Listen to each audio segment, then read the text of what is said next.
Government declines allegations that Nkwane Mashabane's handbag will not be searched, and one of the charges against Malema provincially withdrawn. With this update, I'm Khabima Lazi.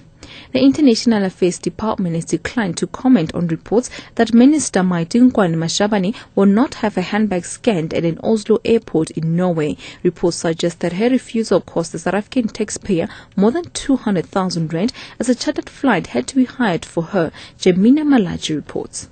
The minister was on a state visit this month when she refused to pass her handbag through an X-ray scanner. As a result, she missed her scheduled commercial flight to the next diplomatic engagement in Bulgaria. A private charter executive jet was then hired to transport her. It is unclear what the minister was carrying in her handbag and why she was keen to avoid security screening. Departmental spokesperson Clayson Monyela told SABC News that he was not going to comment on the reports. For SABC News, I'm Jemina Malachi.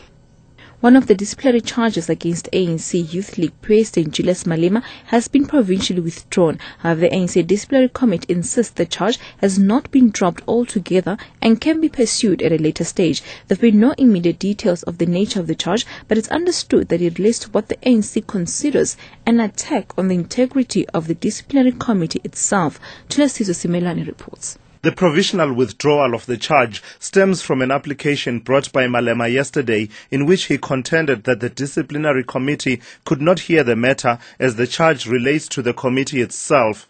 While details are not available, the charge could have its foundation on a number of statements Malema's made in the past about the disciplinary committee. At the Youth League Congress in June, for instance, he alleged that the committee was being abused by those who wanted to get rid of him in the ANC. The hearing has meanwhile been moved to a new venue.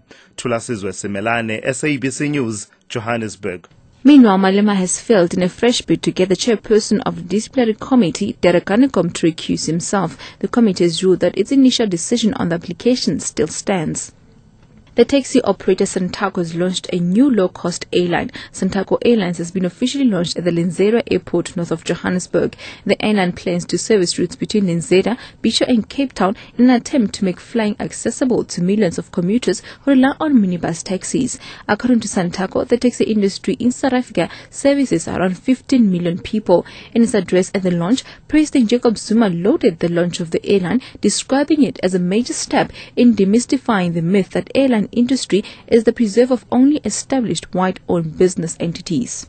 An unfortunate perception which should be shared that air travel is the exclusive preserve of a privileged few.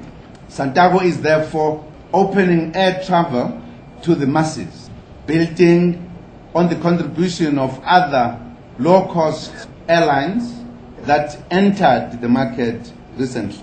May the Santaco Airlines bring pride and hope to the millions of South Africans, as your slogan boldly suggests, fly with pride. And finally, SSEP leader Blade Nzimande says the decision to appoint a commission of inquiry to investigate allegations of wrongdoing in the multi-billion rand arms deal bodes good for the fight against corruption. Yesterday, President Jacob Zuma announced that he will appoint the commission. Zuma has requested Justice and Constitutional Development Minister Jeff Radebe to take the necessary steps to put this decision into effect. Zuma will soon announce the terms of reference and the composition of the commission, including the time frames. Nzimande says this will hopefully help to lay the whole matter to rest. There are too many things that have not been clear about this process of arms acquisition. The fact that the President has taken this bold decision is something that we truly welcome. And for us, by the way, without prejudging what's going to come out in that commission, it shows the commitment of this government to fighting corruption. So that whatever comes out there that did not go well, action will have to be taken. You can catch the latest news on the hour on SABC radio stations and anytime here on Newsbreak Option 1.